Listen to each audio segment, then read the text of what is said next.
Okay, good afternoon for the newcomers. My name is Dr. Waqar Ahmed, and today is your lecture number 12. And we were talking about faults in our last class. So today we are discussing one type of a fault, which is reverse fault, or we can say thrust fault as well. And this topic is really important. All the topics are important, but this is important and interesting as well. So in the types of faults. So let's proceed further.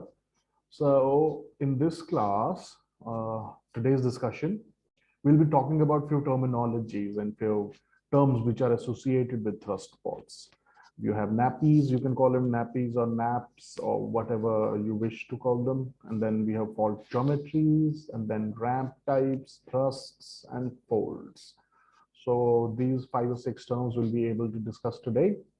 और अगर हम आगे चलें तो let's talk about faults मतलब उससे पहले मैं कंफ्यूज नहीं होना रिवर्स फॉल्ट और थ्रस्ट में फर्क क्या है रिवर्स जैसा एज ए की नाम से ही पता चलता है हमें कि रिवर्स फॉल्ट में उल्टा अगर हैंगिंग वॉल फुटबॉल के अगेंस्ट ऊपर को खिसकती जा रही है तो let's before proceeding further let's talk about regimes अब है ना अब हमारा फॉल्ट का टिपिकली जब हम थ्रस्ट की बात करते हैं ना तो हमारा जो पॉइंट ऑफ ऑब्जर्वेशन है वो बहुत बड़ा हो जाता है राइट अब हम माइक्रो स्केल से बहुत मेगा स्केल में आ चुके हैं इतने ज्यादा कि अब हम रिजीम्स की बात करेंगे जैसे आपको पता ही होगा 3 बेसिक टाइप की रिजीम्स रहती हैं contractional regime है extensional regime है and then strike slip है so names are self explanatory contractional तो thrust जो है this is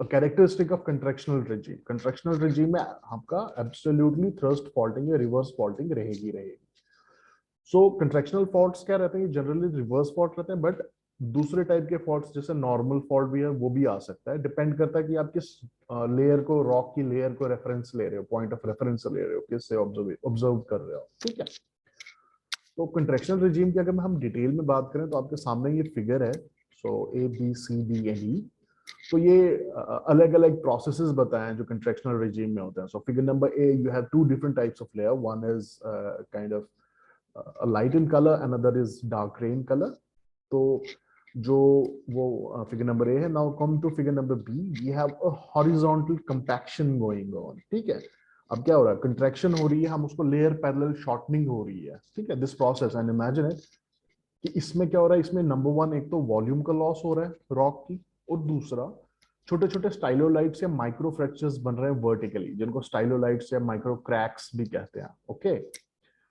तो ये हॉरिजॉन्टल कंपैक्शन में एक ये चीज हो सकती है और दूसरा प्योर शेयरिंग के नाम आप देख लो थोड़ी सी थिकनिंग हो गई है रॉक्स की लेयर्स में ठीक है शॉर्टनिंग भी हो रही है और साथ में थिकनिंग भी हो रही है so this is an example of मतलब अगर प्योर शेयर के कारण हो रही है फिर उसके बाद आता है आपका बकलिंग बकलिंग जैसे हमने प्रोसेस ऑलरेडी पढ़ा है इसमें भी बकलिंग आप इमेजिन करो जैसे एक बकल कैसे बनता है घोड़े की नाल देखी है ना हॉर्स शू तो हॉर्स शू की एक पर्टिकुलर शेप होती है वो कैसे बनी है साइड से उसको बेंड कराया गया हुआ है बकल की तरह बनाया गया हुआ है उसी प्रोसेस को बकलिंग कहते हैं ठीक है हमने ऑलरेडी वैसे पढ़ा भी है and number your point number is imbrication और थ्रस्टिंग इम्ब्रिकेशन जैसे आप इमेजिन करो जैसे रूफ पे टाइल्स डली हैं राइट अलग अलग वो सेम डायरेक्शन में डिप हो रही है और एक के ऊपर ओवरलैप भी कर रही है सो दैट्स अ अभी हम इसको डिटेल भी पढ़ेंगे आगे इम्ब्रिकेशन और थ्रस्टिंग में तो ये एक ओवरव्यू था कि कंट्रैक्शनल रिजीम में हमारा जो कंट्रैक्शन का प्रोसेस होता है वो अलग अलग तरीके से भी हो सकता है ठीक है तो शॉर्टनिंग हो रही है बेसिकली ये चीज हमें ध्यान में रखनी है ठीक है ना and let's talk about thrust faults ठीक है अब रिवर्स फॉल्ट में हो गया लो एंगल अगर डिप 30 डिग्री से स्टीपर होगी then it's a reverse fault thrust में क्या रहता है डिस्प्लेसमेंट जब किलोमीटर्स की स्केल की होगी ठीक है ना अब नंबर वन इसमें आता है नैपी चाहे नैपी बोलो नैप बोलो ठीक है ना नैप का वो स्ट्रक्चर होता है जहां पे जैसे कि मैंने पहले भी आपको बताया hanging wall is displaced over the foot wall ठीक है ना वो एक रिवर्स फॉल्ट भी कहता है या नैपी भी होता है और दूसरा नैपी का क्या कैरेक्टरिस्टिक है नंबर टू जो इसमें मूवमेंट है वो डिप स्लिप होगी जैसे हमने फॉल्ट्स के टाइप्स में भी पढ़ा था स्ट्राइक स्लिप के टाइप भी हो सकती है मतलब स्ट्राइक के अलॉन्ग स्लिप हो रहा है या मूवमेंट हो रहा है रॉक की, या रॉक के डिप के अलोंग भी मूवमेंट होता है, ठीक है। तो नैपी के केस में डिप के अलोंग मूवमेंट होता है, ठीक है ना। और जो हमने फॉल्ट की टर्मिनोलॉजी में पढ़ा था, heave, HEAVE, what is heave?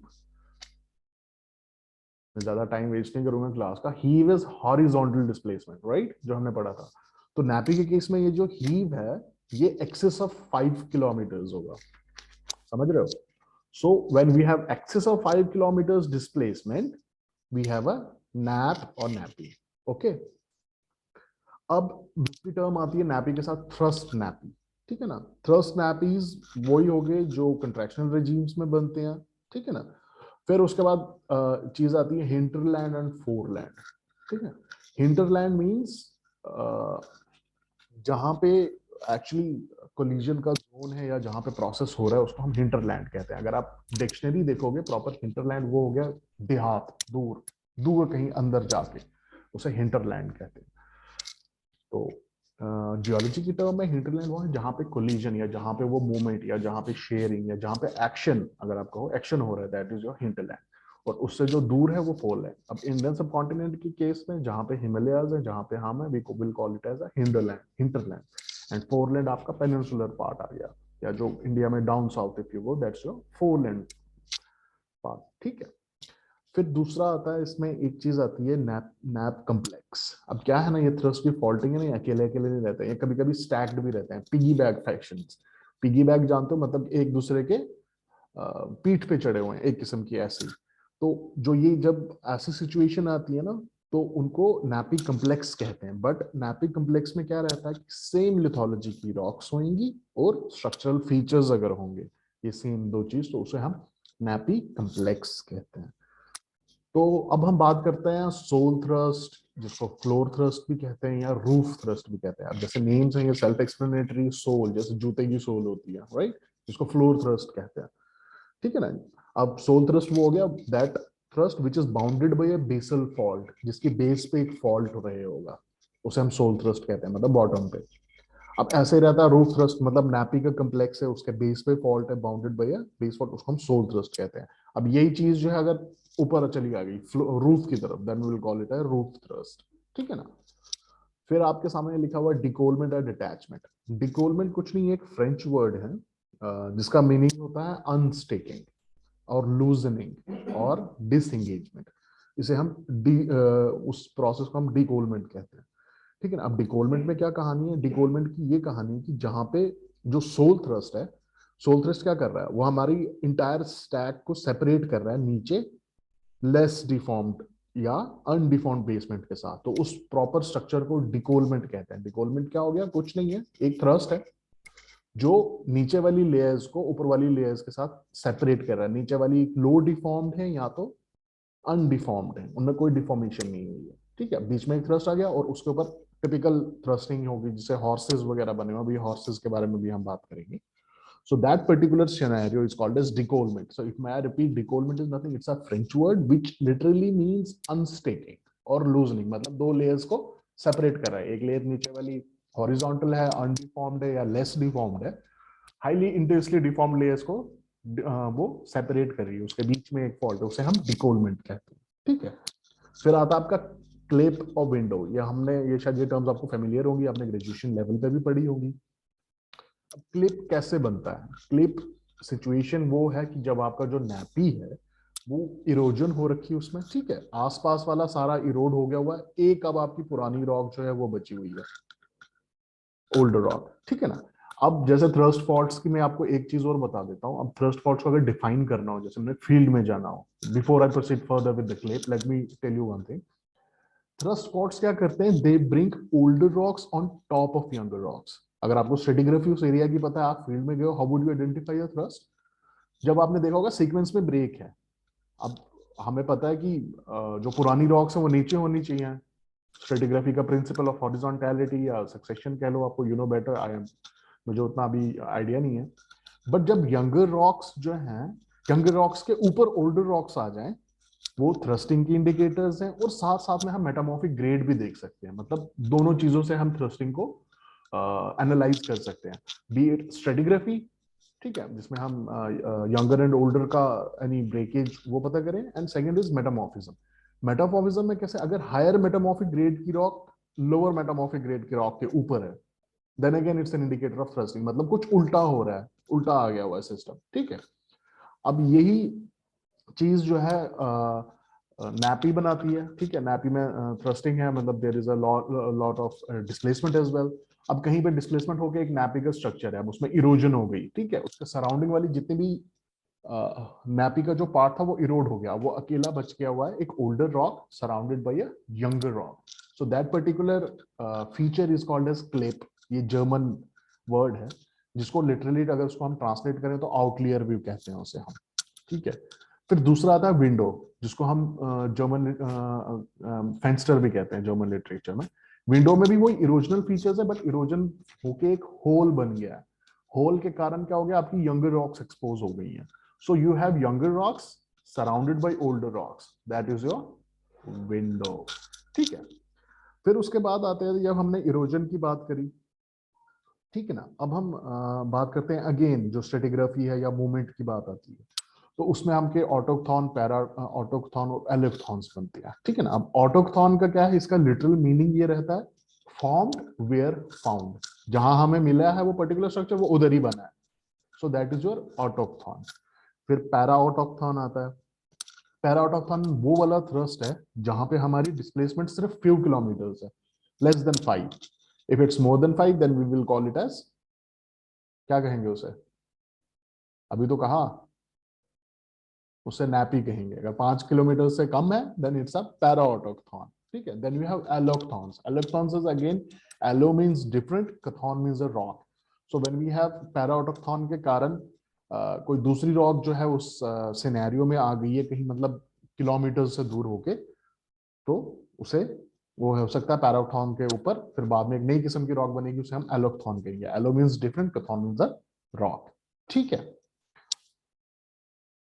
उसके बाद next let's talk about fault की ज्योमेट्रीज। अब ये वो वाली ज्योमेट्री नहीं है जो एक सिंगल फॉल्ट की है, क्या फॉल्ट में क्या ज्योमेट्री रहती है, क्योंकि फॉल्ट हमेशा सिंगल, कभी कभी मल्टीपल, उसमें भी जैसे डुप्लेक्स वगैरह आता है। इम्ब्रिकेशन जोन्स पे मैं आने की बात कर रहा हूँ आपके साथ।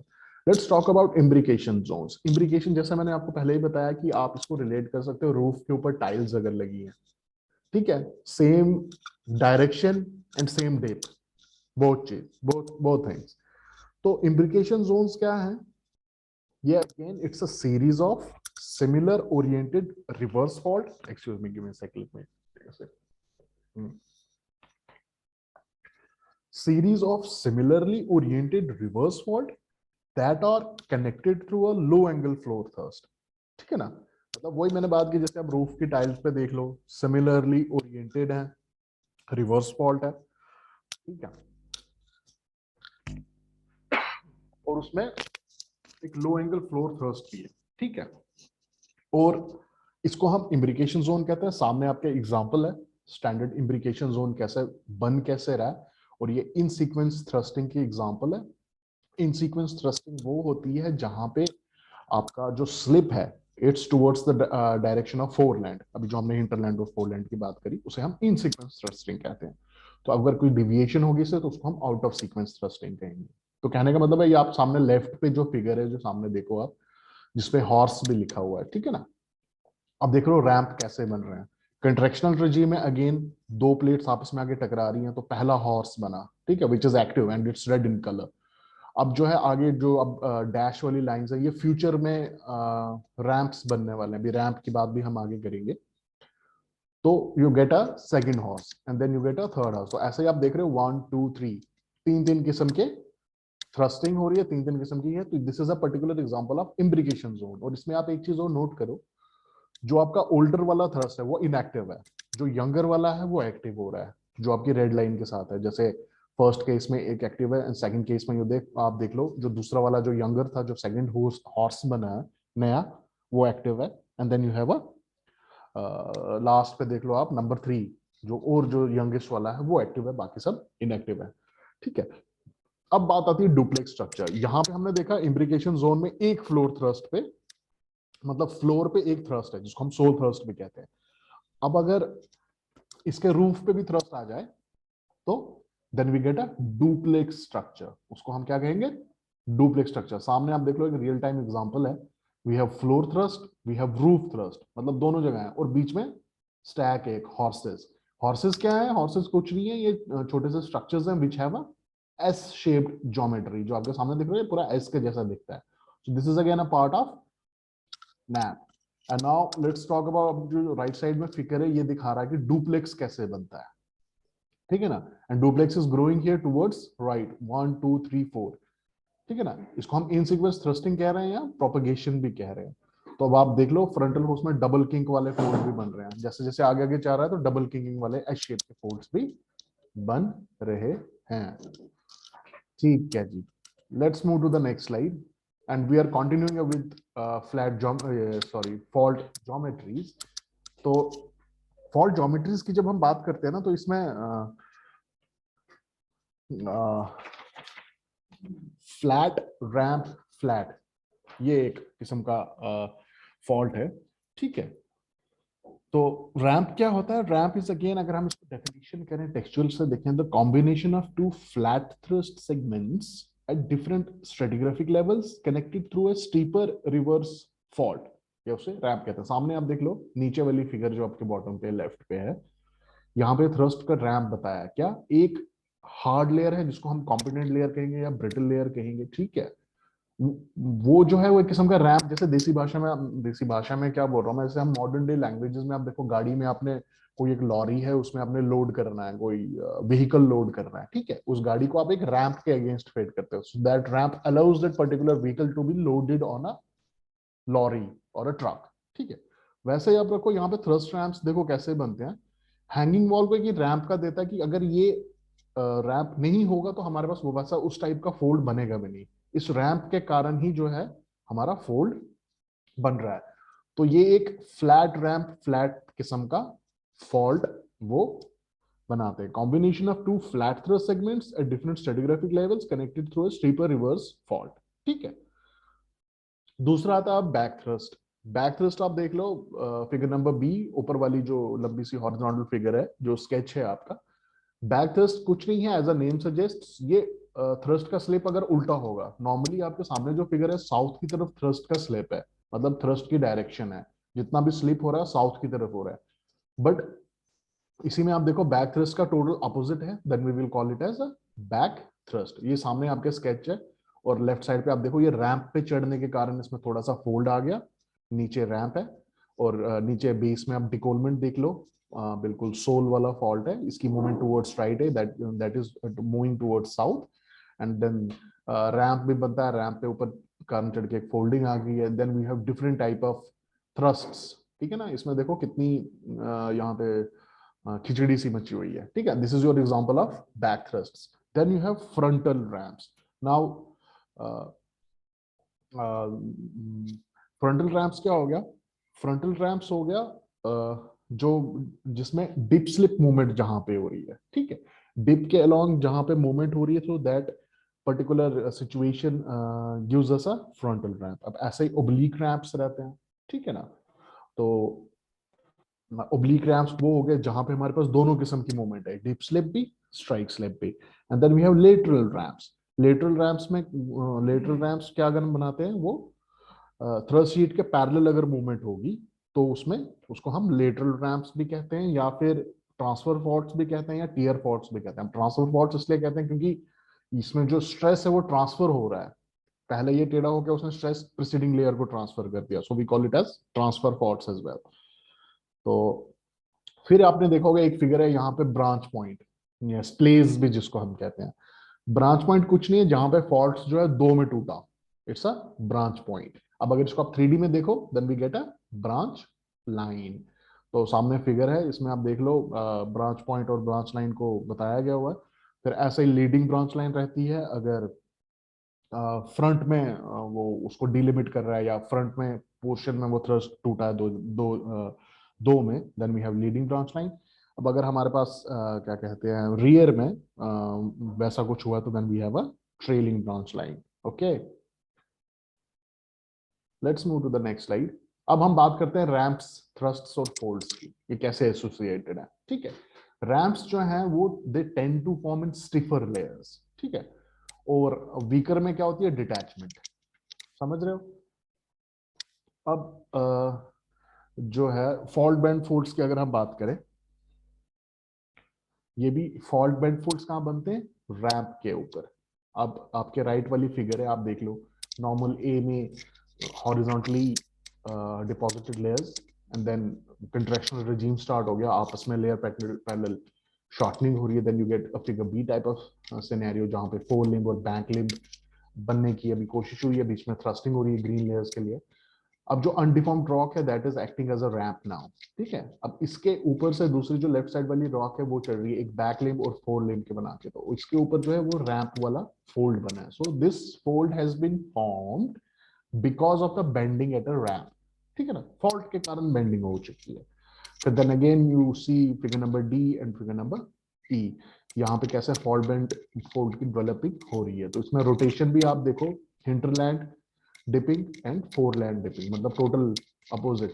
जो फ्रंट वाली है दैट इज फोरलैंड, जो फोरलैंड की तरफ डिप हो रही है, और हिंटरलैंड वाली यहाँ की तरफ डिप हो रही है, ठीक है। Then you have fault propagation folds.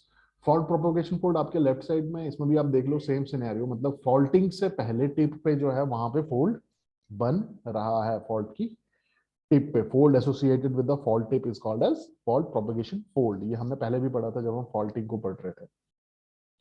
फिर उसके बाद आता है डिटैचमेंट फोल्ड, ये शायद अगली फिगर्स मेरे को लगता है नेक्स्ट में है ये, हाँ ये रहा। Connection between ramp and fold geometry, जो आपके राइट साइड पे फिगर है, अभी हम बात करें तो देखो, अब अगर एंगुलर रैंप होएगा तो then we get angular fold, if we have a curved ramp then we get a curved fold. और लेफ्ट साइड में डिटैचमेंट फोल्ड्स के एग्जांपल है, again decollement, we have a fine thrust at the bottom which separates the low deformed rocks with the highly from the highly deformed of rocks, so we get a decollement type of structure. इसी को हम detachment fold भी कहते हैं। अब नीचे वाला देख लो आप, दूसरा भी शॉर्टनिंग, ये अपर डिकोलमेंट एंड लोअर डिकोलमेंट, मतलब बीच में खाली शॉर्टनिंग हो रही है, ऊपर वाली लेयर और नीचे वाली लेयर अनडिफॉर्म्ड है, ठीक है। So this was it for the today's class. तो अगर कोई questions हैं तो you can ask me.